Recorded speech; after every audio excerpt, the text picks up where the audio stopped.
ಒಂದಿದು ವಿಚಾರರಿಗೆ ಕ್ಷತ್ರಾದ್ಯವರಿಗೆ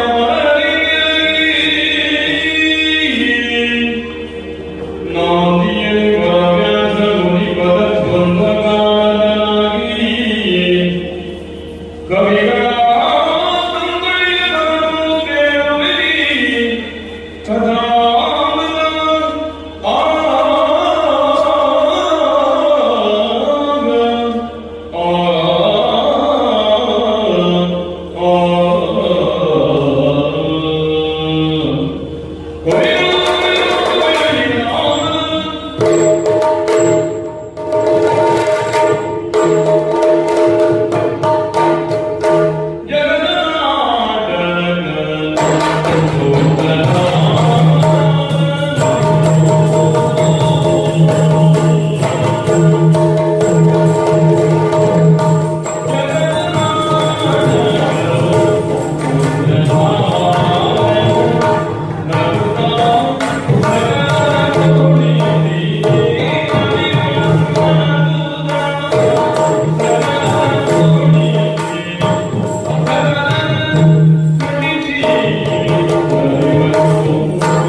ಭಾವುಕ ಭಕ್ತ ಜನರ ಭಾವ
ಹೀಗೆ ಪ್ರವೃತ್ತಿ ನಿವೃತ್ತಿಗಳೆರಡನ್ನೂ ಕೊಟ್ಟಿದ್ದಾರೆ ಹಿರಿಯರು.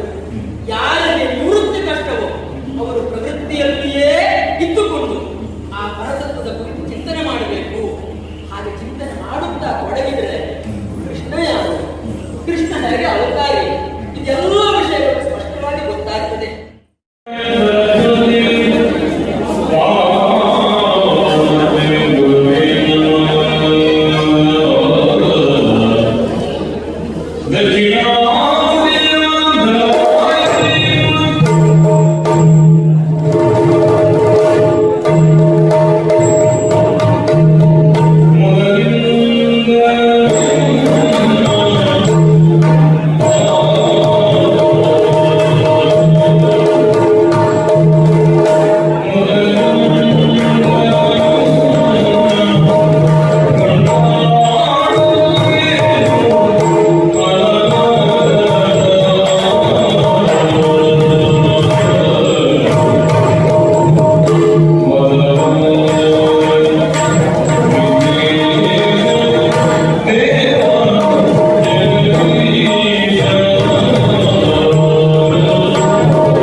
ಉಚಿತವಾಗುತ್ತದೆ ಆತನ ಕೊಡ್ತಾ ಇದೆ. ನಾವು ಮೊದಲೇ ತಿಳ್ಕೊಳ್ತೇವೆ.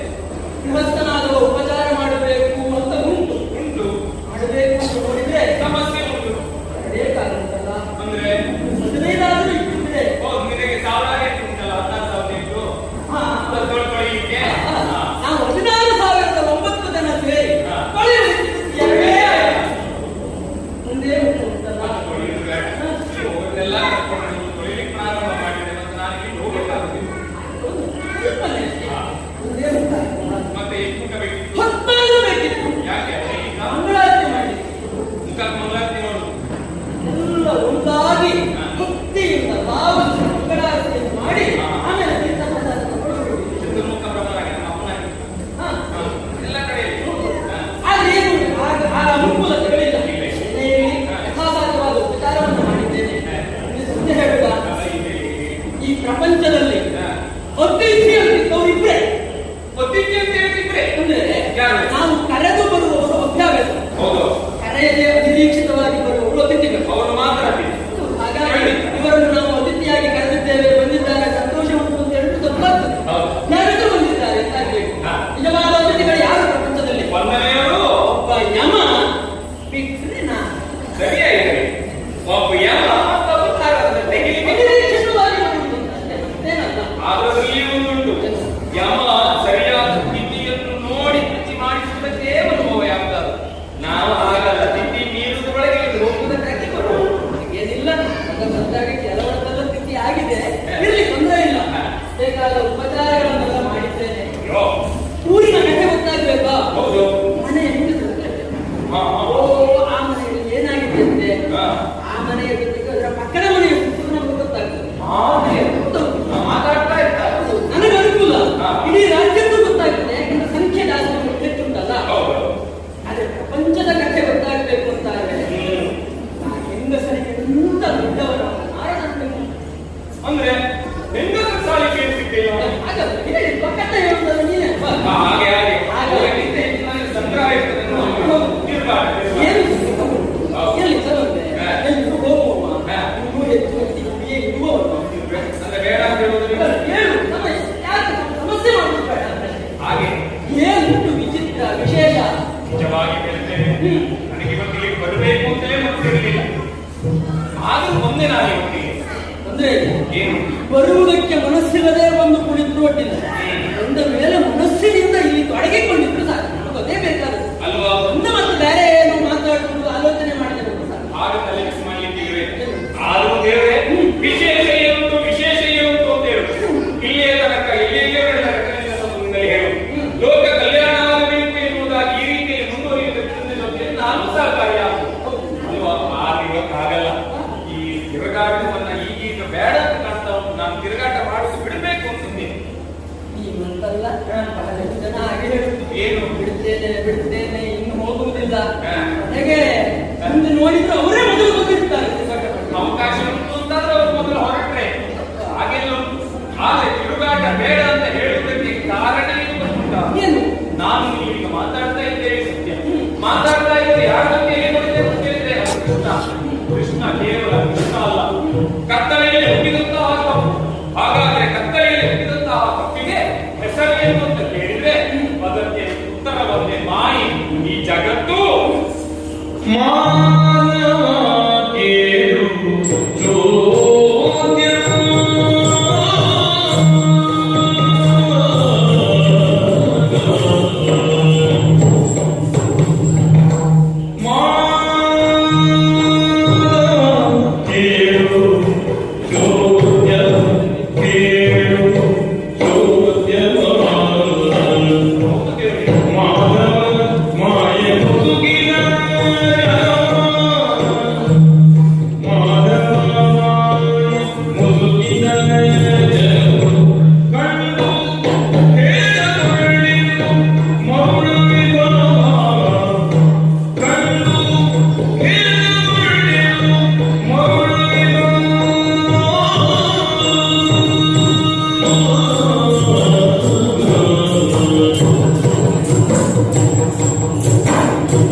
ಪ್ರಪಂಚವನ್ನೆಲ್ಲ ಆವರಿಸಿ ನಿಂತಿದೆ ಯಾವುದು ಅಂತ ಹೇಳಿದ್ರೆ ಮಾಯೆ ಎನ್ನುವಂತಹ ಜಗತ್ತಿಗೆ ಆವರಿಸಿ ಮೊದಲೆಲ್ಲ ತಿಳಿದಿದ್ದೆ.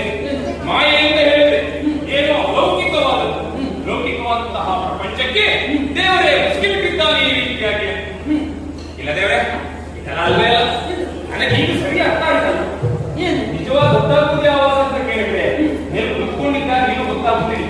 ಸ್ವಲ್ಪ ನಾಲ್ಕು ಕಡೆ ತಿರುಗಿದ್ರೆ ಸರಿಯಾಗಿ ಎಲ್ಲವೂ ಅರ್ಥ ಆಗುತ್ತದೆ. ಈ ಹೊತ್ತಿಗೆ ನಿಜವಾಗಿ ಅರ್ಥ ಆಯಿತು. ಹುಟ್ಟಿ ಅದೆಷ್ಟೋ ವರ್ಷಗಳು ಕಳೆದು ಹೋದಂತಹ ಹೊತ್ತಿಗೆ ನಿಜವಾಗಿ ನಾನು ಒಂದು ರೀತಿ ತಪಸ್ಸನ್ನು ಆಚರಿಸಿದ ಫಲ ಹೇಗೆ ಬರುತ್ತದೋ ದೇವಿಗೆ ಜ್ಞಾನೋದಯವಾಯಿತು. ನಿಜವಾಗಿ ನನ್ನ ಜ್ಞಾನಾನಂದ ಅಂತ ಕರೀತಾರೆ. ನನಗೆ ಜ್ಞಾನಾನಂದ ಅಂತ ಕರೀಬೇಕು. ನನಗೆ ನಿಜವಾಗಿ ಮತ್ತೆ ಇದಲ್ಲ, ನಿನ್ನನ್ನು ಬಿಟ್ಟರೆ ನನಗೆ ಒಂದು ಸ್ಥಾನ ಕೊಡಬೇಕು. ಒಂದರ್ಥದಲ್ಲಿ ನಿನಗಿಂತ ಸ್ವಲ್ಪ ತೂಕದಲ್ಲಿ ಎಳ್ಳಿನಷ್ಟು ನಾನೇ ಹೆಚ್ಚು ಅಂತ ಕಾಣ್ತಾ ಉಂಟು. ಈಗ ಈ ವಿಚಾರದಲ್ಲಿ ಸ್ವಲ್ಪ ನಾನೇ ಹೆಚ್ಚು ಅಂತ ಕಾಣ್ತಾ ಉಂಟು. ಅದು ಬೇರೆ ಯಾವ ವಿಚಾರ ಅಲ್ಲ, ಒಂದೇ. ಹಾಗಾದ್ರೆ ನಿಜವಾಗಿ ಮಾಯೆ ಏನು ಎಂಬುದಾಗಿ ಮುನಿಗಳೆಲ್ಲ ಎಲ್ಲಾ ಕಡೆಯಲ್ಲಿ ಹುಡುಕುತ್ತಾ ಇದ್ದಾರೆ. ಉತ್ತರ ಏನು ನಾರದರಿಗೆ ಮಾತ್ರ ಗೊತ್ತುಂಟು. ಸಿಕ್ಕಿರುವ ಗಂಟನ್ನು ಬಿಚ್ಚಿಟ್ರೆ ನಿನ್ನ ಎದುರಿಗೆ ಬಿಚ್ಚಿಡಬೇಕು. ದೊಡ್ಡ ಕಳ್ಳನ ಎದುರಿಗೆ ನಿರ್ಮಿಸಿದ್ದೇನೆ. ದೊಡ್ಡ ಕಳ್ಳನ ಎದುರಿಗೆ ಬೇರೆ ಯಾವ ಅಂದ್ರೆ ನಿನ್ನ ಎದುರಿಗೆ ಇಟ್ಟದ್ದೇ ಹೋಗುವಂತಾದ್ರೆ ಮಾಯೆಯಿಂದ ಕೆಲವೊಂದು ಮಾಡಿದವ ನಾಟಕ ಮಾಡಿದವ ಹೋದಲು ನಿನ್ನ ಎದುರಿಗೆ ಇಟ್ಟದ್ದೇ ಹೋಗುವಂತಾದ್ರೆ ಇದನ್ನು ಒಪ್ಪಿಕೊಳ್ಳುತ್ತೀನಿ ಎನ್ನುವಂತಹ ನಂಬಿಕೆಯಿಂದ ನಿಮಗೆ ತಂದಿಟ್ಟು ನೋಡುವ. ಮಾಯೆ ಅಂತ ಹೇಳಿದ್ರೆ ಏನು ಬೇರೆ ಏನಲ್ಲ. ಇದು ನಿಮ್ಮ ಹೆಂಡತಿ ಇದ್ದಾಳೆ ಅಕ್ಕಪಕ್ಕದಲ್ಲಿ. ಅಲ್ಲ, ಹೆಂಡತಿ ಇದ್ದಾಳ ಅಂತ ಅಕ್ಕಪಕ್ಕದಲ್ಲಿ. ನನ್ನ ಹೆಂಡತಿ ಇಲ್ಲ, ನಿಮ್ಮ ಹೆಂಡತಿ ಅಕ್ಕಪಕ್ಕದಲ್ಲಿ ಇದ್ದಾಳ ಅಂತ. ನನಗೆ ಹೆಂಡತಿಯೇ ಇಲ್ಲ. ಅದು ನಾ ಹೆಂಡತಿ ಇಲ್ಲ ಅಂತ ಕೆಲವೊಮ್ಮೆ ಹಾಗಾಗ್ತದೆ. ನನಗೆ ಎಲ್ಲಿರ್ತಾರೋ ಏನೋ ಅದನ್ನು ಹೇಳಲಿಕ್ಕಾಗ್ತದ. ಒಬ್ಬರು ನೋಡುವುದು, ಇಬ್ಬರು ನೋಡುವುದು, ಎಲ್ಲ ಕಡೆ ಅವರೇ ಇರ್ತಾರೆ. ಹೆಂಗಸರಿದ್ದಲ್ಲಿ ಏನಾದ್ರೂ ಈ ವಿಷಯ ಹೇಳಿದ್ರೆ ಅವರು ಅಂತ ನಾವು ಒಪ್ಪಿಕ್ಕಿಲ್ಲ. ನಾವು ಹಾಗಾದಿಕ್ಕೆ ಮಾಯೆಯ ವಿಷಯ ಹೇಳುವುದಕ್ಕೆ ಹೆಣ್ಣು ಮಕ್ಕಳೇ ಮಾಯೆ ಎಂದ್ರೆ ಬೇರೆ ಏನು ಅಲ್ಲವೇ. ಮಾಯೆ ಅಂತ ಹೇಳಿದ್ರೆ ಹೆಣ್ಣು ಎನ್ನುವುದಕ್ಕೆ ಏನು ಮಾತಿಲ್ಲದೆ. ಮಾಯೆ ಅಂದ್ರೆ ಹೆಣ್ಣು ಅಂತ ಹೇಳಿದ್ರೆ ಮಾಯೆ, ಮಾಯೆ ಅಂತ ಹೇಳಿದ್ರೆ ಹೆಣ್ಣು ಅಂತ ಹೇಳಿದ್ರೆ ಮಾಯೆ. ನಾನದು ವಾಚ ಹೇಗೆ ಹೇಳ್ತೇನೆ, ನಿದರ್ಶನವಾಗಿ ಹೇಳ್ತೇನೆ. ಭೂಲೋಕದಲ್ಲಿ ಕಂಡ ಒಂದು ನಿದರ್ಶನ ಯಾವುದು ಅಂತ ಹೇಳಿದ್ರೆ ಮದುವೆಯಾಗದೇ ಇರುವಂತಹ ಒಬ್ಬ ಹುಡುಗ, ಅಂದ್ರೆ ಮದುವೆ ಪ್ರಾಯಕ್ಕೆ ಬಂದ ಒಂದು ಹುಡುಗ. ಮದುವೆ ಆಗಬೇಕು ಇಲ್ಲಿ ಹೆಣ್ಣು ಸಿಗುವುದಿಲ್ಲ. ಅದರಲ್ಲಿಯೂ ಬ್ರಾಹ್ಮಣ ಹುಡುಗ. ಎಲ್ಲಿ ಹೆಣ್ಣು ಸಿಕ್ಕಿತ್ತು ಅಂತ ಹುಡುಕ್ತಾ ಇದ್ದಾನೆ. ಪಾಪ ಎಲ್ಲವೂ ಉಂಟು. ಹೀಗೆ ದಾರಿಗೆ ನಡ್ಕೊಂಡು ಹೋಗ್ತಾ ಇದ್ದ. ಅದೇ ಹೊತ್ತಿಗೆ ಅದೇ ಊರಿನಲ್ಲಿರುವಂತಹ ಒಬ್ಬ ವಯಸ್ಸಾದಂತಹ ಮತ್ತೊಂದು ಬ್ರಾಹ್ಮಣ. ನಿತ್ಯದ ಕರ್ಮ ಏನು ಅಂತ ಗೊತ್ತಾಗಲ್ಲ. ಆ ಮದುವೆಯಾದ ವಯಸ್ಸಾದ ಬ್ರಾಹ್ಮಣ. ಆ ಬ್ರಾಹ್ಮಣ ಏನು ಅಂತ ಕೇಳಿದ್ರೆ ಪ್ರತಿನಿತ್ಯವೂ ಒಬ್ಬ ಬ್ರಾಹ್ಮಣ ಒಡುವಿಗೆ ಅನ್ನವನ್ನು ನೀಡಿ ಮತ್ತೆ ಊಟ ಮಾಡಬೇಕು ಅಂತ ಸಂಕಲ್ಪವನ್ನು ಮಾಡಿ ಅದೇ ರೀತಿ ಅಕ್ಟಿವರ್ಸ್ಕೊಂಡು ಹೊರಟಿಗೆ. ಮಧ್ಯಾಹ್ನದ ಹೊತ್ತಿನಲ್ಲಿ ಯಾರಾದ್ರೂ ಊಟಗಳು ಸಿಗ್ತಾರೆ ಅಂತ ಆಚೆ ಯಾರೂ ಸಿಗಲಿಲ್ಲ. ದಾರಿಯ ಮೇಲೆ ಹೋಗ್ತಾ ಇದ್ದಂತಹ ಈ ವ್ಯಕ್ತಿಯನ್ನು ಕಂಡ ಹೋಗಿ ನಮಸ್ಕಾರ ಮಾಡಿರುವುದರಲ್ಲಿ ಇವಾಗ ಮದುವೆ ಆಗಿದೆಯೋ ಅಂತ ಹೇಳಿ. ಇಲ್ಲ, ಮದುವೆ ಆಗಲಿಲ್ಲ ಅಂತ ಹೇಳಿ. ಬಹಳ ಒಳ್ಳೆಯದಾಯ್ತು, ಬನ್ನಿ ಈಗ ಬರಬೇಕು, ನಾನು ಊಟ ಇಟ್ಕೊಂಡಿದ್ದೇನೆ, ನೀವು ಬರಬೇಕು, ನೀರು ಕೊಡಬೇಕು ಅಂತ ಹೇಳಿ ಇವನಿಗೂ ಮದುವೆ ಆಗಿತ್ತು. ಒಂದು ಕಡೆಯಲ್ಲಿ ಎಣ್ಣೆ ಸಿಗ್ತಾಳೆ ಅಂತ ಆಲೋಚನೆಯಲ್ಲೇ ಇದ್ದ. ಹೋದ, ಊಟವನ್ನ ಪ್ರಾರಂಭ ಆಯಿತು, ಎಲ್ಲ ಆಯ್ತು. ನಮ್ಮ ಆಮೇಲೆ ಅದಕ್ಕೆ ಹಾಕಬೇಕಾದದೆಲ್ಲ ಆಯ್ತು. ಕೊನೆಯೊಂದು ಸಿಹಿ ಬರಬೇಕು ಬೇಡ, ಸಿಹಿ ತರಬೇಕಾದ ಸಿಹಿ ತರಬೇಕಾದ್ರೆ ಬ್ರಾಹ್ಮಣ ಏನ್ ಮಾಡಿದ, ಏನೇ ಮಗಳೇ ಎಲ್ಲಿದ್ದೀಯಾ, ಸ್ವಲ್ಪ ಪಾಯಸ ಬ್ರಾಹ್ಮಣರಿಗೆ ಕೊಡಿಸು ಅಂತ ಹೇಳಿ ಅವಳು ಮದುವೆ ಪ್ರಾಯಕ್ಕೆ ಬಂದ ಹೆಣ್ಣು ತೆಗೆದುಕೊಂಡು ಬಂದು ಪಾಯಸವನ್ನು ಬಡಿಸಿದ್ರು. ಬಡಿಸುವಂತ ಔಷಧಿ ಯುವಕ ಬ್ರಾಹ್ಮಣ ಹೀಗೆ ಮುಖವನ್ನು ನೋಡಿದ. ಚಂದವಾದಂತಹ ಹೆಣ್ಣು, ಯೋ ದೇವರೇ ನನಗೇ ಸಿಕ್ಕಿದ್ರೆ ಅಂತ ಮನಸ್ಸಿನಲ್ಲಿಯೇ ಮಂಡಿಗೆಯನ್ನು ತಿನ್ನುವುದಕ್ಕೆ ಪ್ರಾರಂಭ ಮಾಡಿದ್ದ ಇತ್ತು. ಆಮೇಲೆ ಊಟ ಮುಗಿಯಿತು. ಊಟ ಮುಗಿದ ಮೇಲೆ ದಕ್ಷಿಣೆ ಕೊಡಬೇಕು ಬೇಕೋ, ದಕ್ಷಿಣೆ ಕೊಡಬೇಕೆ ಅಂತ ಬರುವಂತಹ ಹೊತ್ತಿಗೆ ಇಲ್ಲಿ ಒಂದು ತಡೆ ಹೇಳಿದ, ನೀವು ಬ್ರಾಹ್ಮಣರ ದಕ್ಷಿಣೆಯನ್ನು ಕೊಡುವುದೇ ಹೋಗುವಂತ ನಾ ಕೇಳಿ ತಂದು ಕೊಡಬೇಕು, ಆಗ ಪುಣ್ಯ ಲಭಿಸುತ್ತದೆ ಅಂತ ಹೇಳಿದ. ಏನು ಅಂತ ಕೇಳಿದ ಕೂಡಲೇ ಉದ್ದವಾಗಿ ಬಿದ್ದು, ಮಾವಯ್ಯ ನಿಮ್ಮ ಹೆಣ್ಣನ್ನು ನನಗೆ ದಾರಿಯಲ್ಲಿ ಕೊಡಬೇಕು ಅಂತ ಹೇಳಿದ. ಎಲ್ಲಿಯ ತನಕ ಪರಿಸ್ಥಿತಿ ಉಂಟು ಅಂತಾದ್ರೆ ಯೋಚನೆ ಮಾಡಿ. ಹೋದದ್ದು ವಧುವಿನ ಊಟಕ್ಕೆ, ಆಯ್ತಪ್ಪ ಬ್ರಹ್ಮಚಾರಿ ಊಟಕ್ಕೆ ಹೋಗಿದ್ದಾನೆ. ಮನಸ್ಸಿನಲ್ಲಿ ಹೆಣ್ಣಿನ ಮೇಲೆ ನೋವು, ಇಂಥದ್ದೆಲ್ಲ ಪರಿಸ್ಥಿತಿ ಉಂಟು. ಏನುಂಟು ಅಂತ ಕೇಳುವುದು, ಅವನಿಗೆ ಮನಸ್ಸು ಸುಪ್ಪಟ್ಟು ಮದುವೆ ಮಾಡುತ್ತಾನೆ. ಎಲ್ಲರೆಲ್ಲ ಅದನ್ನ ಹಾಗೆ ಅಲ್ವಾ? ಹಾಗೆ ಅವರು ಮದುವೆ ಮಾಡಿ ಅಲ್ಲಿ ಆಯ್ತು ಅಂತೇಳಿ ಒಪ್ಪಿಗೆಯನ್ನು ಮಾಡಿ ಮದುವೆಯನ್ನು ಮಾಡಿಕೊಟ್ಟದ್ದಾಯ್ತು. ನೋಡಿ, ಅಲ್ಲಿಗೆ ಹೆಣ್ಣು ಮಾಯೆ ಎನ್ನುವುದಕ್ಕೆ ಒಂದು ನಿದರ್ಶನ ಸಿಕ್ಕಿಲ್ಲ. ಹೆಣ್ಣು ಮಾಯೆ ಯಾಕೆಂದ್ರೆ ಅಲ್ಲಿ ರೀತಿಯಲ್ಲಿ ಮಾಯಾಜಾಲದಲ್ಲಿ ಅವರು ಸಿಲುಕಿದ ನೋಯಿ ಅಲ್ಲಿಂದ ಹೊರಟದ್ದಾಯ್ತು. ಹೆಂಡತಿಯನ್ನು ಕರೆದುಕೊಂಡು ಮುಂದೆ ಮನೆಗೆ ಬಂದ. ಮನೆಗೆ ಬಂದು ಈಗ ನೋಡ ನನ್ನ ಮನೆ ಇಲ್ಲಿ ನಾವು ಇನ್ನು ಬದುಕಬೇಕಾದದ್ದು ಅಂತ ಹೇಳಿ ಮೊದಲು ನೋಡುವಾಗ ಬಹಳಷ್ಟು ಒಳ್ಳೆಯ ಹುಡುಗಿ, ಬಹಳಷ್ಟು ಚಂದ ಕಂಡಿತ್ತು. ಮನೆಯನ್ನು ನೋಡಿದ ಮರುಗಳಿಗೆ ಈ ಮನೆಯಲ್ಲಿ ನಾಳೆ ಇರಬೇಕಾಗುತ್ತಿಲ್ಲ ಅಂತ ಪ್ರಾರಂಭ ಮಾಡಿ ಆಮೇಲೆ ಗೊತ್ತಾಯಿತು ಇದು ಎಲ್ಲಿಯೂ ಮಾರಾಟ ಆಗಿರುವ ಹೆಣ್ಣು ನೋಡುವುದಕ್ಕೆ ಮಾತ್ರ ಚಂದ, ಒಳಗೇನಿಲ್ಲ, ಒಟ್ಟು ನನ್ನ ತಲೆಗೊಂದು ಬೆಳೆಸಿಬಿಟ್ಟು ಅಂತ. ಆಮೇಲೆ ಅವನಿಗೆ ಜ್ಞಾನೋದಯ ಆಯಿತು. ಅಲ್ಲ, 2-3 ಕಥೆ ಒಂದಾದ ಕಥೆಯನ್ನು ಉಪಯೋಗ ಅಂತೂ ಅಲ್ಲಿ ಹೆಣ್ಣಿನ ಮಾಯ. ಭೂಲೋಕದಲ್ಲಿ ಪ್ರತಿಯೊಬ್ಬರಿಗೂ ಇದೇ ರೀತಿಯ ಮಾಯ ಆಯಿತು. ಕೇವಲ ಇಲ್ಲಿಯ ಕಥೆ ಅಲ್ಲ, ದೇವಲೋಕದ ಕಡೆ ಹೀಗೆ ಹೋಗಿ ನೋಡಿದ್ದೆ ಹೋಗುವಂತಾದ್ರೆ ದೇವಸಭೆಗೆ ಹೋಗಿ 4 ಮಾತಾಡಬೇಕು ಅಂತ ಹೊರಟವರು. ದೇವಸಭೆಯಲ್ಲಿ ಹೋಗ್ಲಿಕ್ಕಾಗುತ್ತದ? ಆಗುವುದಿಲ್ಲ ಅಂತ ನಾವು ಹೋಗುವುದರೊಳಗೆ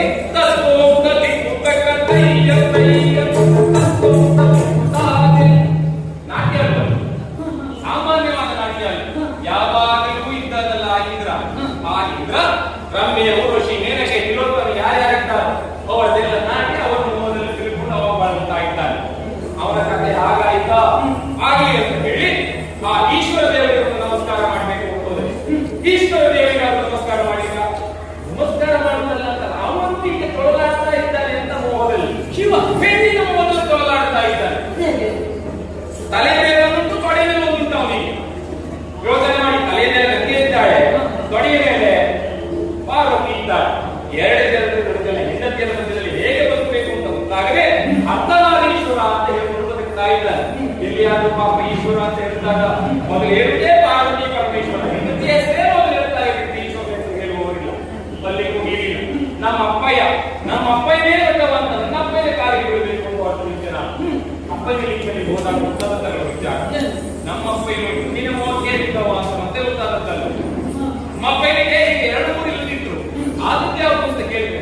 ಮಗಳು ಅಂತ ಹೆಚ್ಚರಲ್ಲಿ ಪಡೆದಂತಹ ಹೆಣ್ಣನ್ನೇ ಅವ ಮದುವೆಯಾದರೂ ಹೋಗಲು ಯೋಚನೆ ಮಾಡಿ, ಮಗಳು ಅಂತ ಪಡೆದಂತಹ ಹೆಣ್ಣನ್ನೇ ನಮ್ಮ ಅಪ್ಪಯ್ಯ ಮದುವೆ ಆಗಿದ್ದಾನೆ ಅಂತ ಅವನು ಮೋಹದಲ್ಲಿದ್ದಾನೆ ಅಂತ ಆಯ್ತು. ಇನ್ನು ಕೊನೆಯದಾಗಿ ಬರುವುದು ಯಾರು ಅಂತ ಕೇಳಿದ್ರೆ ಶ್ರೀ ಶ್ರೀ ಶ್ರೀ ಶ್ರೀ ಶ್ರೀಯುತರ ಸುದ್ದಿ. ಮೇಲ್ಗಡೆ ಇದ್ದಾಗ 1, 2, 3 ಲೆಕ್ಕ ಹೇಳುವುದು ಹೇಗೆ? ಯಾಕೆ ಅಂತ ಕೇಳಿದ್ರೆ ಎಲ್ಲಿಯೋ ಕೆಲವು ಸ್ಥಾನವನ್ನು ಕಲ್ಪಿಸಿಕೊಟ್ರೆ ಶ್ರೀಯುತರು ಹೆಂಡತಿಗೆ ಬೇರಾದ ಸ್ಥಾನ ಬೇಡ, ನನ್ನ ಎದೆಯಲ್ಲಿಯೇ ಸ್ಥಾನ ಕೊಡ್ತೇನೆ ಅಂತೇಳಿ ಸ್ಥಾನ ಕಲ್ಪಿಸಿಕೊಟ್ಟೆ. ಶಿವನನ್ನು ನೋಡಿದಾಗಲೇ ಗೊತ್ತಾಯ್ತು ಹೆಂಡತಿಯನ್ನು ತಲೆ ಮೇಲೆ ಕೂರಿಸಿಕೊಂಡ್ರೆ ಎಷ್ಟು ಕಷ್ಟ ಆಗ್ತದೆ ಅಂತ. ತಲೆ ಮೇಲೆ ಕುಳಿತುಕೊಂಡ್ರೆ ಮತ್ತೆ ಹೆಂಡತಿಯರು ಮತ್ತೆ ಗಂಡಂದ್ರ ತಲೆ ಮೇಲೆ ಹತ್ತುದಿಲ್ಲ. ಆದ್ರೆ ಒಳಗಡೆಯಲ್ಲೇ ಕೂರಿಸ್ಕೊಂಡ್ಯೋ ಮತ್ತೆ ತಲೆ ಮೇಲೆ ಹೊತ್ಕೊಂಡು ಹೊಡೆಯುವುದೇ ಬಿಟ್ಟರೆ ಬೇರೆ ಏನಿಲ್ಲ ಅಂತ ನಿನಗೆ ಹಂಗೇ ಗೊತ್ತಾಗಲಿಲ್ಲ. ನನಗೆ ಎಷ್ಟು ವೇಷ ಮಾಡಿಟ್ಟಿದ್ದೆ ಅವರಿಗೆ, ನಿನಗಿದೆಲ್ಲ ವೇಷ ಮಾಡಿದೆಲ್ಲ ಬೇಕಿಲ್ಲ. ಬನ್ನಿ, ನಾ ಬೇರೆ ಯಾರಿಗೆ ಹೇಳುವುದಿಲ್ಲ, ಬೇರೆ ಎಲ್ಲರಿದ್ರೆ ನಿಮ್ಮನ್ನು ಹೊಗಳುವುದೇ ಬೇಕಿಲ್ಲ. ಹೇಗೆ ನಮ್ಮ ದೇವರು ರೂಪವನ್ನು ತಾಳಿ ಬಂದದ್ದು, ಅವತಾರವನ್ನು ಎತ್ತಿ ಬಂದದ್ದು ಅಂತ ನಿಜವಾಗಿ ನೀವಲ್ಲಿ ವೇಷ ಮಾಡಿಕೊಂಡೇ ಹೋದದ್ದು ಆ ರೀತಿ ಯಾವುದು ಗೊತ್ತುಂಟ? ಒಂದೇ ಒಂದು ಸಾಕು ಉದಾಹರಣೆ. ಹೆಣ್ಣಿನ ಮೋದಕ್ಕೆ ನೀವು ಯಾವ ವೇಷ ಮಾಡಬೇಕಾಯ್ತು? ಹೋಗಿ ಒಂದು ಹೊಂದಿ ವೇಷ ಮಾಡಬೇಕಾಯ್ತು ಹೆಂಡತಿ ಸಲುವಾಗಿ ಅಂತ ಹೇಳುವಾಗ ಮತ್ತೆ ಹೆಂಡತಿ ನೋಡಿ ನೀವು ಮೋದಲಿದ್ದೀರಿ ಅಂತ ಆಯ್ತು. ನಾನು ಹೊರಗಡೆ ಹೊರಡ್ತೇನೆ ಹೊರ ರೂಪ ಅಂತ, ಅದು ಹೆಂಡತಿಗಾಗಿ ನೀವು ವೇಷ ಮಾಡ್ಕೊಂಡು ಅದೆಲ್ಲ ಮಾಡಿದ್ರಿ. ಇನ್ನು ಮೂಲದಲ್ಲಿ ಮಾಡುವ ಕಥೆ ಹೇಳಲಿಕ್ಕೆ ಹೋದ್ರೆ ಎಲ್ಲರೂ ಪ್ರತಿಯೊಬ್ಬರು ಇದರಲ್ಲೇ ತೊಳಗ್ತಾ ಇದ್ದಾರೆ.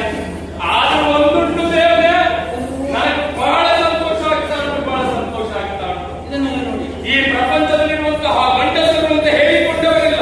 ತನ್ನ ಗಂಡಸತನವನ್ನು ಕೊಟ್ಟಿಟ್ಟದ್ದು ಯಾರ ಕೈಯಲ್ಲಿ? ಹೆಂಡತಿಯ ಕೈಯಲ್ಲಿ. ಆದರೆ ಇದೆಲ್ಲವನ್ನು ಮಿಕ್ಕಿ ಮೀರಿ ನಿಂತವ ಯಾರು ಅಂತ ಕೇಳಿದ್ರೆ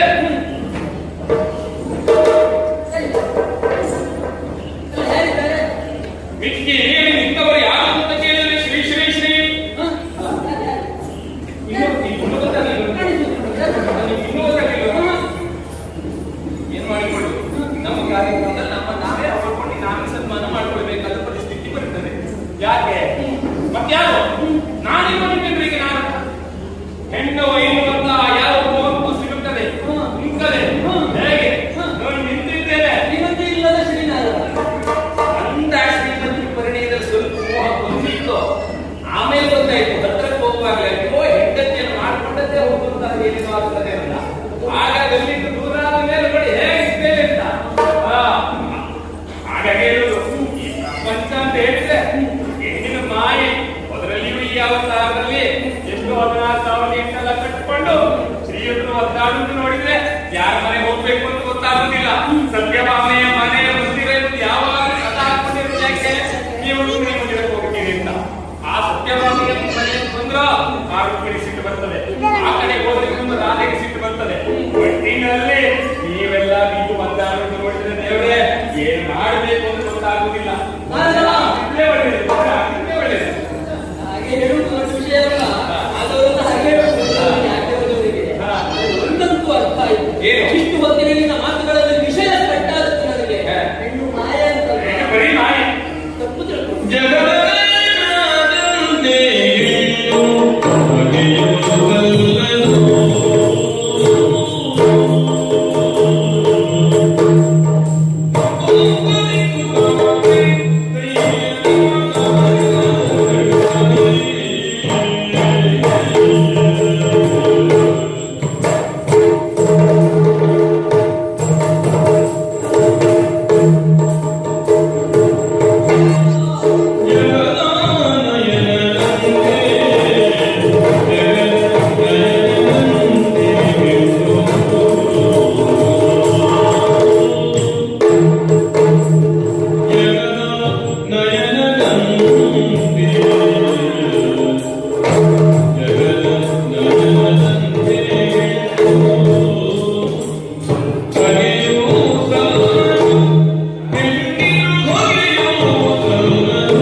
ಎಲ್ಲಿಯಾದರೂ ನಾನು ಹೇಳಿದ್ರೆ ನಿಮ್ಮ ಹೆಂಡತಿಯರು ಕೇಳಿದ್ರೆ ಇನ್ನೂ ಸ್ವಲ್ಪ ಶಬ್ದ ಬರ್ತಾ ಉಂಟಲ್ಲ.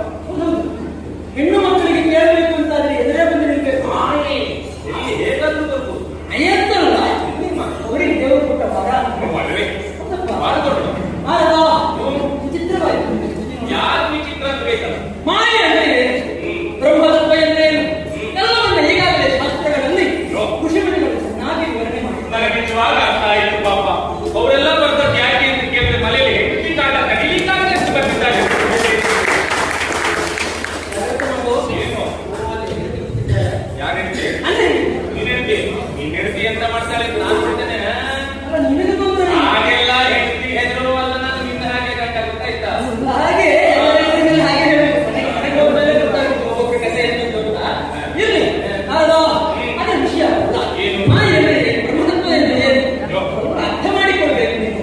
ಸುಖ ದುಃಖ, ರಾಗ ದ್ವೇಷ, ನೋವು ನಲಿವು, ಒಳಿತು ಕೆಡು, ಹೀಗೆ ದ್ವಂದ್ವಗಳಿಂದಲೇ ಅದನ್ನು ಸೃಷ್ಟಿಯಾಗುತ್ತೆ. ಆ ದ್ವಂದ್ವಗಳಲ್ಲಿ ಒಂದು ಗಂಡು ಮತ್ತು ಹೆಣ್ಣು. ಅದು ಕೂಡ ಸಹಜವಾಗಿ ಒಳಿತು ಮಾತ್ರ ಬೇಕು, ಕೆಡು ಬೇಡ ಅಂತ ಹೇಳಲಿಕ್ಕಾಗುತ್ತಿಲ್ಲ. ಗಂಡು ಮಾತ್ರ ಬೇಕು, ಹೆಣ್ಣು ಬೇಡ ಅಂತ ಹೇಳಲಿಕ್ಕಾಗಲಿಲ್ಲ. ಹೆಣ್ಣಿನ ಮಹಿಮೆಯನ್ನು ಇಷ್ಟೆಲ್ಲ ಬೇಕಾಗಿರುವುದಿಲ್ಲ. ಹಾಗಾಗಿ ಹೆಣ್ಣು ಮಾಯೆ ಅಂತ ಯಾಕೆ ಹೇಳಿದ್ರು? ಸ್ವಲ್ಪ ಆಲೋಚನೆ ಮಾಡಿ. ಗಂಡಿಗಾದ್ರೆ ಹೆಣ್ಣು ಮಾಯೆ ಸರಿ, ಹೆಣ್ಣಿಗೆ ಯಾರು ಹೆಣ್ಣಿಗೆ ಅವಳೇ ದೊಡ್ಡ ಮಾಯಿ.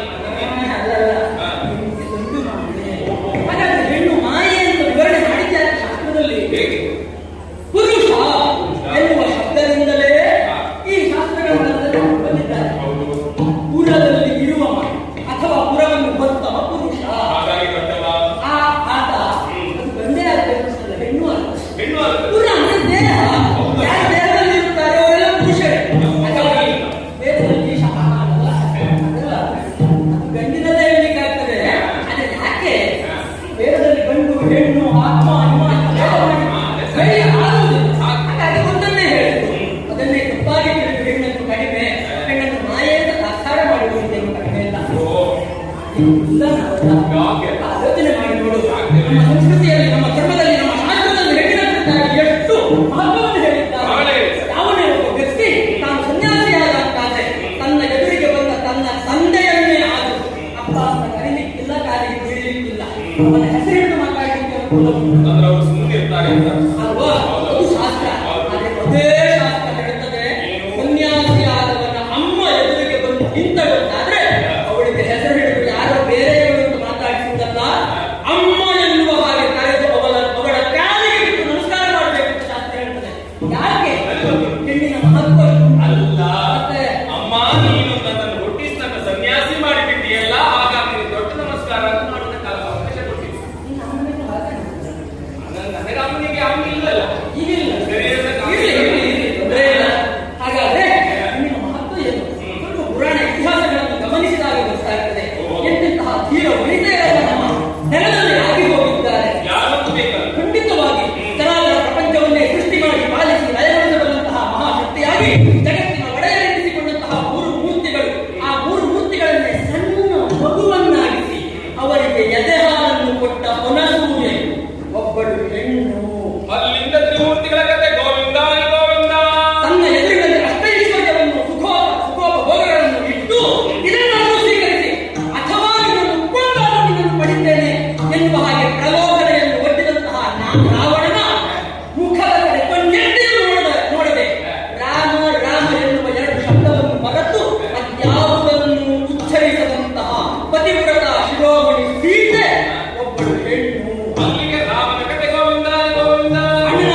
ಊರ್ಮಿಳೆ ಅವಳು ಒಬ್ಬಳ ಹೆಣ್ಣು. ಅಲ್ಲಿ ಗೋಲಕ್ಷಣನ ಕಥೆ ಗೋವಿಂದ.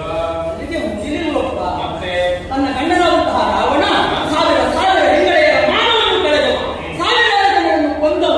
ಅಂತಹ ಮಹಾ ಪಾಪಿಯಾದ ರಾವಣನಾದ್ರೂ ತನ್ನನ್ನು ಪ್ರೀತಿಸುತ್ತಾನೆ ಎನ್ನುವ ನೆಲೆಯಲ್ಲಿ ಅವನೊಟ್ಟಿಗೆ ದಾಂಪತ್ಯವನ್ನು ನಡೆಸಿದಂತಹ ಮಂಡೋದರಿ ಕೊನೆಗೊಂದು ದಿವಸ ರಾವಣನನ್ನು ಕೊಂದ ಕಾಲಕ್ಕೆ ರಾವಣನ ಸತ್ತನಲ್ಲ ಎನ್ನುವ ತನ್ನ ಗಂಡ ಸತ್ತನಲ್ಲ ಎನ್ನುವ ಉದ್ದೇಶದಿಂದ ರಾಮನಿಗೆ ಶಾಪ ಹಾಕಲಿಲ್ಲ, ಬಾಯಿಗೆ ಬಂದ ಹಾಗೆ ಬೈಲಿಲ್ಲ.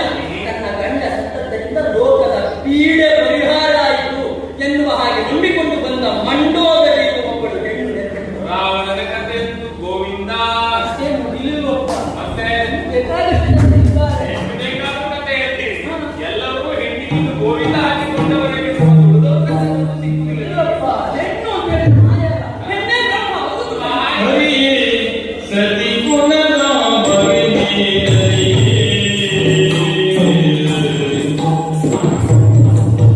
ಹರಿಯೇ ಓ ಹರಿಯೇ ಸತಿ ಗುಣದ ಭವಿನಿ ಹರಿಯೇ ಸತಿ ಗುಣದ ಭವಿನಿ ಹರಿಯೇ ಮರೆತಾದರೂ ಕರುಣಿಯೇ ಮರೆತಾದರೂ ಕರುಣಿಯೇ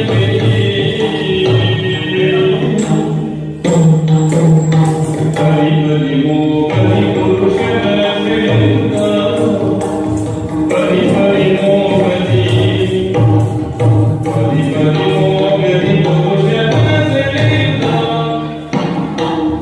ಕರುಣೆಯಿರದೆ ಬರುವುದೆರವೀಸುವರು ಶ್ರೇಷ್ಠ ಕರುಣೆಯಿರದೆ ಬರುವುದೆರವೀಸುವರು ಹರಿ ಹರಿ ಮೋ ಹರಿ ಪುರುಷನ ಶ್ರೇಷ್ಠ ಕರುಣೆಯಿರದೆ ಬರುವುದೆರವೀಸುವರು. ಆಗಲಿ ನೀವೆಷ್ಟು ಹೇಳಬೇಕು ಹೇಳಲೇಬೇಕು, ಅನಿವಾರ್ಯತೆ ನಿಮ್ಮುಂಟು. ಆದರೆ ಸರಿಯಾಗಿ ಅರ್ಥೈಸಿಕೊಳ್ಳಬಲ್ಲೆ. ಅನಸೂಯೆ ಕಥೆ ಹೇಳ್ತೀರಿ. ಅನಸೂಯೆ ದೊಡ್ಡವಳಾದದ್ದು ತ್ರಿಮೂರ್ತಿಗಳು ಯಾಕಾಗಿ ಹೊರಟು ಅದರಿಂದ ಅವರಿಗೇನು ಪರಿಣಾಮ ಆಯಿತು ಹೊರಟು ಹೋಗಿದ್ದ ಹೋಗಲ್ಲ. ಸೀತೆ ಮಹಾಪತಿವ್ರತೆ ಬಹಳಷ್ಟು ಆಯಿತು ಅಂತ ಸೀತೆಯನ್ನು ಅವಲಂಬಿಸಲು ತೊಡಗುತ್ತೀರಿ. ಸೀತೆಯಿಂದ ರಾಮನಿಗೆ ಎಷ್ಟು ಕಷ್ಟ ಬಂತು ಅಂತ ನೀವು ಹೇಳಿ. ರಾಮ ಬೇರೆ ಯಾವುದಾದ್ರೂ ಪ್ರಸಂಗದಲ್ಲಿ ಜಮೀನು ಹಾಕಿದ್ದು ಹೆಂಡತಿಯನ್ನು ಕಳ್ಕೊಂಡು ಕಾಡಿನಲ್ಲಿ ಅಳೆಯಬೇಕಾದ ಸ್ಥಿತಿ ಬಂದು ಅವನ ಕಣ್ಣಿಗೆ ಹಾಕಿದ. ಕಾರಣ ಆದದ್ದು ಯಾರು ಅಂತ ಕೇಳಿದ್ರೆ ಅದೇ ಸೀತೆಯನ್ನು ನೆನಪಿಟ್ಕೊಳ್ಬೇಕು. ಏನು ಸೀತೆ ಹೋಗಿ ನನ್ನೊಬ್ಬಳನ್ನೇ ಕಟ್ಟಿಕೊಂಡು ಹೇಳಿಲ್ಲ ರಾಮ. ಬೇಡ, ಅದೇ ಹೆಣ್ಣು ಮಾಯಿ ಅನ್ನೋದಕ್ಕೆ ಅದೇ ರಾಮಾಯಣದಲ್ಲಿ ಇನ್ನೊಂದು ಉದಾಹರಣೆ ಸಿಗ್ತದೆ. ಯಾವುದು ನಿಜವಾಗಿ ರಾಮಾಯಣ ನಡೆದಿದ್ರೆ ಯಾರಿಂದ ಅಂತ ಕೇಳಿದ್ರೆ ಅದಕ್ಕೆ 2 ಜನ ಹೌದಾ? ಯಾರು? ಮಹಾನ್ ಕಾರಣೀಕರ್ತರು ಇಬ್ಬರು ಇದ್ದಾರೆ. ಒಂದು ತಲೆ ಸರಿ ಇಟ್ಟಿದ್ದವರು, ಕಾಲು ಸರಿ ಇಟ್ಟಿದ್ದವರು ಮಂತರೆ, ಇನ್ನೊಬ್ರು ಕೈಕೆ. ಎರಡು ಹೆಣ್ಣು. ಆ ಹೆಣ್ಣು ಮಕ್ಕಳ ಕುತಂತ್ರದಿಂದಲೇ ರಾಮಾಯಣ ನಡೆದದ್ದು ಅಂತ ಹೇಳುವಾಗ ಹೆಣ್ಣು ಮಾಯೆ ಎನ್ನುವುದು ಸ್ಪಷ್ಟ ಆಯಿತು. ಮಂಡೋದರಿ ತನ್ನ ಗಂಡ ಸತ್ತ ಅಂತ ಹೇಳಿಯಾದರೂ ಕೂಡ ಅವಳು ದುಃಖಿಸಲಿಲ್ಲ. ಹೀಗೆ ಅಂತ ಅವಳನ್ನು ಹೊರಡುವುದಕ್ಕೆ ತೊಡಗಿತು. ಅಂತೂ ರಾವಣನ ಕಥೆ ಹೋಯ್ತು ಬಿಡಿ ಹೆಣ್ಣಿನಿಂದ. ಈ ಕಡೆ ಅದೇ ಅನುಕೂಲದಾರಿ ಸರಿಯಾಗಿ ಆಲೋಚನೆಯನ್ನು ಮಾಡುವುದಕ್ಕೆ ತೊಡಗಿದ್ರೆ ನೀವು ಆಲೋಚನೆ ಮಾಡಿ. ಒಂದು ಕಾಲದಲ್ಲಿ ಶ್ರೀಯುತರು ಸ್ತ್ರೀವೇಷ ಮಾಡಿಲ್ವ? ಮೋಹಿನಿಯ ವೇಷವನ್ನು ಮಾಡಿ ಯಾರ್ಯಾರಿಗೆ ಮೋಸ ಮಾಡಿದ್ರಿ. ಹೆಣ್ಣಿನ ಮೋಸದಿಂದಲೇ ಅಸುರರಿಗೆ ನಿಜವಾಗಿ ದಕ್ಕಬೇಕಾದದ್ದು ಆ ಹುಟ್ಟಿಗೆ ದಕ್ಕಲಿಲ್ಲ. ಬಿಡಿ, ಅದರ ಹಿಂದೆ ಏನೇ ಇರಬಹುದು. ಆದರೆ ಮೋಹ, ಹೆಣ್ಣಿನ ಮೋಹದಿಂದಲೇ ಅಲ್ಲಿ ಅವಳು ಅವರು ಕಳ್ಕೊಂಡು. ಇನ್ನು ಇಂದ್ರ ಪದವಿಯಲ್ಲಿ ಏರ್ಪಟ್ಟಿರುವಂತಹ ಇಂದ್ರ ಅವನಾದ್ರೂ ಸಭ್ಯನೋ ಅಂತ ನೋಡಿದ್ರೆ ಅವನು ಸಭ್ಯನಲ್ಲ. ಅವನಿಗೆ ಹೆಸರೆಂತದ್ದು ಸಹಸ್ರಾಕ್ಷ ಅಂತ ಇವತ್ತು ಅವನನ್ನು ಕರೆಯುವುದು. ಹಾಗಾದ್ರೆ ಸಹಸ್ರಾಕ್ಷ ಎನ್ನುವಂತಹ ಹೆಸರು ಅವನಿಗೆ ಬಂದದ್ದಾದ್ರೂ ಹೇಗೆ ಅಂತ ಕೇಳಿದ್ರೆ ಹೆಣ್ಣಿನ ಮೋಹದಿಂದಲೇ. ಗೌತಮರು ಇಲ್ಲದೆ ಇರುವಂತಹ ಹುಟ್ಟಿಗೆ ಆ ಕಡೆಯಲ್ಲಿ ಹೋಗುವುದಕ್ಕೆ ಕಾರಣ ಆಗುತ್ತೆ ಯಾರು ಅಂತ ಕೇಳಿದ್ರೆ ಅದೇ ಹೆಣ್ಣು ಎನ್ನುವುದನ್ನು ನೀವು ಸರಿಯಾಗಿ ಇಟ್ಕೊಳ್ಬೇಕು. ಅಲ್ಲ, ಒಂದು ಕಾಲದಲ್ಲಿ ಉಗ್ರ ನರಸಿಂಹನ ರೂಪವನ್ನ ತಾಳಿ ಬಂದ್ರಿ. ಹಾಗಾದ್ರೆ ಉಗ್ರ ನರಸಿಂಹನ ರೂಪವನ್ನ ತಾಳಿ ಬಂದು ಹಿರಣ್ಯಕಶಿಪುವನ್ನು ನೀವು ಕೊಲ್ಲುತ್ತೀರಿ ಅಂತಾದ್ರೆ ಕಾರಣವಾದದ್ದು ಯಾವುದು ಉಂಟ? ಅಲ್ಲೂ ಹೆಣ್ಣು ಮಾಯೆಯಾಗಿ ನಿಂತಿದ್ದಾರೆ. ಕೆಲವರಿಗೆ ಅರ್ಥ ಆಗುವುದಿಲ್ಲ. ಒಂದು ಕಾಲದಲ್ಲಿ ನಿಮ್ಮ ನಿರ್ದೇಶನದ ಮೇರೆಗೆ ನಾನೇ ಆ ಕಡೆಯಲ್ಲಿ ಹೋಗಿದ್ದೆ ಕಯಾಗುವಲ್ಲಿ. ಕಯಾಲ್ ಗಂಡನನ್ನ ಸೇರುವಂತಹ ಹೊತ್ತಿಗೆ ನಿನ್ನ ನಾಮ ಸ್ಮರಣೆಯನ್ನ ಮಾಡದೇ ಇದ್ರೆ ಹಿರಣ್ಯಕಶಿಪು ಸಾಯ್ತಲೇ ಇರಲಿ. ಅಲ್ಲಿಗೂ ಹೆಣ್ಣು ಮಾಯೆ ಎನ್ನುವುದು ಸ್ಪಷ್ಟ ಆಯಿತು. ತನ್ನ ಗಂಡನ ಸಾವಿಗೆ ಅವಳೇ ಕಾರಣೀಕರ್ತಳಾಗಿ ಹೀಗೆ ನೋಡುವುದಕ್ಕೆ ತೊಡಗಿದರೆ ಎಲ್ಲವೂ ಮಾಯ ಆಗ್ತಾರೆ. ಬೇಡ, ಎಲ್ಲರೂ ಬಿಟ್ಟದಲ್ಲ.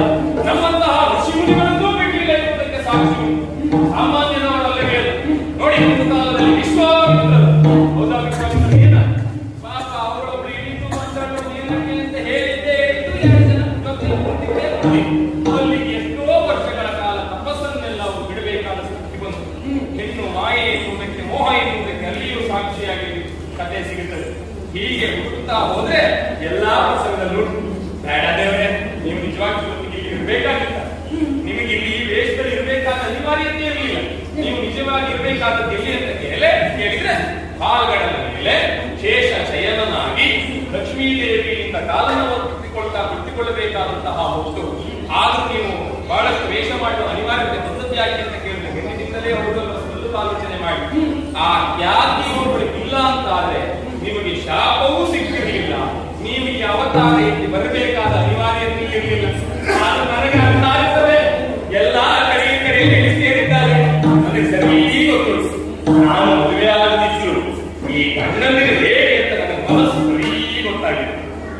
ಹೆಂಡತಿಯ ಹೆದರಿಕೆಯಲ್ಲಿ ಪಾಪ ಯಾರ ಎದುರಿಗೂ ಸತ್ಯವನ್ನೂ ಪಾಪ ಬಾಯಿಬಿಟ್ಟಿದ್ದಾಗಿರುವ ಪರಿಸ್ಥಿತಿ ಗಂಡನಿರುತ್ತು ಅಂತ ಹೇಳುವಾಗ ಹೆಣ್ಣು ಮಾಯೆ ಎನ್ನುವುದು ಸ್ಪಷ್ಟವಾಗಿ ಗೋಚರಾಗುತ್ತದೆ. ಆಗಲಿ ನಿಮ್ಮದು ಮುಂದುವರಿಲಿ, ನಮಗೆ ಬೇಸರ ಇಲ್ಲ. ಆದ್ರೆ ನಮ್ಮದು ನಾವೊಂದು ಈ ಪ್ರಸಂಗದಲ್ಲಿ ಹೇಳುವಾಗ ನಾವು ನಮ್ಮ ಮಾತು ಉಳಿಸ್ಕೊಂಡು